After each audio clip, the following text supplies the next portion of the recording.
I think it is really important that we put the storytelling in the hands of our students and let that be all students, not just our loudest students, not just our most successful in whatever way we define that students, but all students and representative of all areas.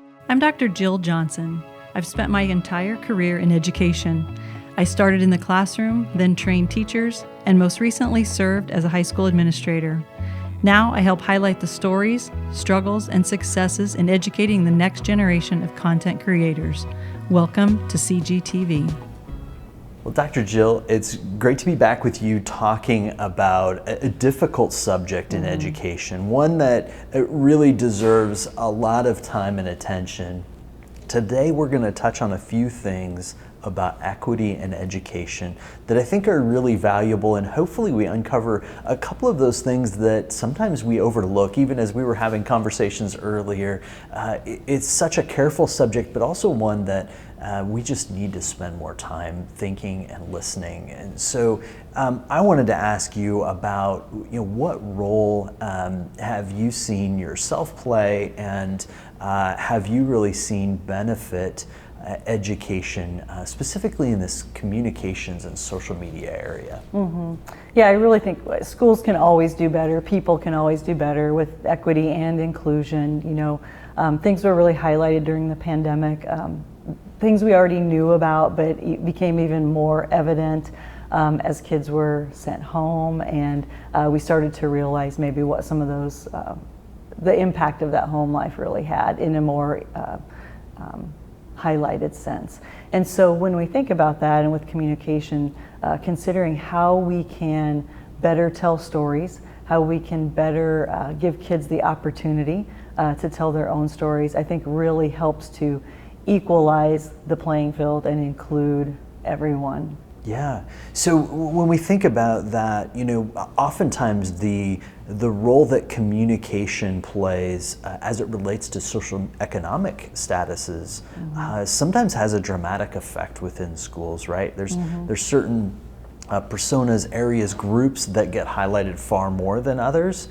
And how have you seen that play out, and what do we need to be doing to think about that part of the conversation? Well, prior to us having a student-led social media team at our school, I know a lot of it was dictated by the loudest voices out in the community. We sometimes call them Karens, depending on what it is that they're promoting, but they are the ones that tend to get the most attention because they are the loudest. Now, that attention isn't always positive, but it's definitely out there, and it definitely has an impact.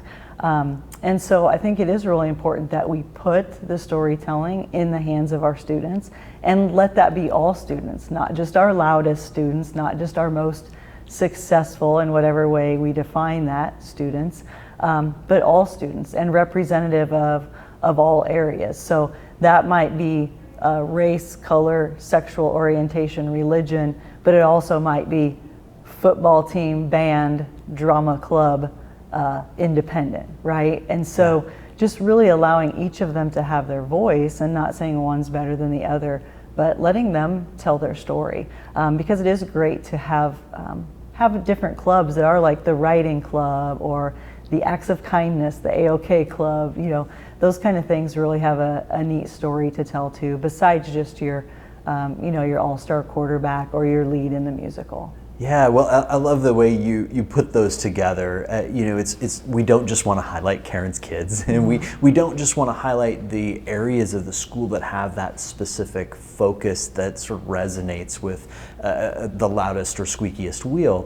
When we also think about the opportunity there's clearly an education opportunity when you're working with students to really help broaden that horizon for the students themselves to be having conversations about equity and inclusion.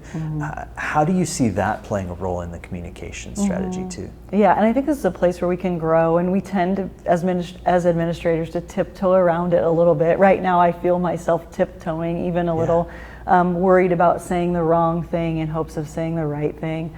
But I think it really is important that we address these issues. So my last school I was at, we're definitely probably had about 5% or less students of color.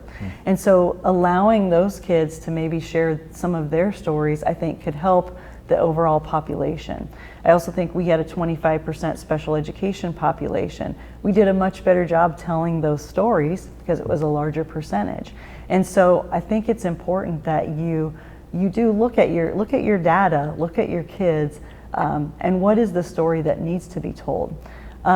Recently, in our last election year, a lot of volatility in the world, really, but especially here in our country and in our communities here. And so one of the things we did was, we had our Republicans and Democrats and all our kids in between have the opportunity to share some of their beliefs and why. And so rather than having riots or dissension, we had a lot of really interesting and thoughtful conversations, and I think a lot of growth, not only for the students, but for the adults in our building as well. Yeah, well, I think we have such a great opportunity and really responsibility to bring that conversation to students and really encourage them to be embracing this because that's really where the solutions are going to come from. Mm-hmm. Dr. Jill, always wonderful. Thank you for sharing your insights today. Mm-hmm. And thanks for asking the tough questions. We need to keep talking about it, so thank you.